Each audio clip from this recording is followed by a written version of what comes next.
ఇంటి నైరుతి మూలలో అస్సలు ఉంచకూడని వస్తువులు ఏమిటి? ఏవి ఉంటే శుభప్రదం? వాస్తుశాస్త్రంలో దిశలకు ప్రత్యేక ప్రాముఖ్యత ఉంది.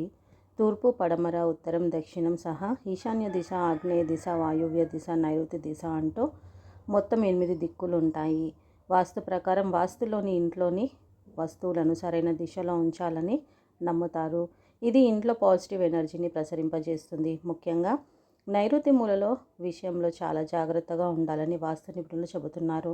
ఎందుకంటే వాస్తు ప్రకారం నైరుతి మూలకు రాహువు, కేతువులు అధిపతులు. ఈ దిశలో భూమి మూలకం ప్రముఖమైనది. అందుకే ఈ దిశ చాలా సున్నితమైనది, అలాగే శక్తితో కూడి ఉంటుందని నమ్ముతారు. కనుక నైరుతి దిశలో వస్తువులను పెట్టే ముందు చాలా జాగ్రత్తగా ఉండాలి. ప్రముఖ వాస్తు సలహాదారులు ఇంటి నైరుతి మూలలో ఏమి ఉండాలి, ఏమి ఉండకూడదు అనే విషయాలను వివరంగా తెలిపారు. నైరుతి మూలలో ఏది ఉండాలి, ఏది ఉండకూడదు ఇప్పుడు మనము తెలుసుకుందాము.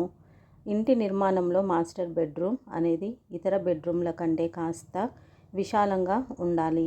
యజమాని మాత్రమే ఉండే ఈ మాస్టర్ బెడ్రూమ్ ఇంటికి నైరుతి దిశగా ఉండటం ఉత్తమం. ఇంట్లోని చిన్న వయస్కులు ఈ దిశలో ఉంటే వారికి హాని జరిగే అవకాశాలు ఎక్కువగా ఉంటాయి. నైరుతి మూలలో వాటర్ ఫిల్టర్లు, ట్యాప్లు వంటి నీటి వనరులు ఎప్పుడూ ఉండకూడదు. ఇలా ఉండడం వల్ల ఇంట్లోకి వచ్చే ధనం నీరులా జారిపోతూనే ఉంటుంది, నిల్వ ఉండదని నమ్మిక. ఈ దిశలో మరుగుదొడ్లు, స్నానాల గదులు కూడా ఉండకూడదని వాస్తుశాస్త్రం చెబుతోంది. ఇలా ఉండటం వల్ల కుటుంబ సభ్యుల్లో ఎవరికో ఒకరికి తరచూ అనారోగ్య సమస్యలు తలెత్తుతూ ఉంటాయి. మరియు వంటగది అంటేనే అగ్నికి మూలం కనుక వాస్తు ప్రకారం వంటగది కూడా నైరుతి దిశలో ఉండటం నిషేధం.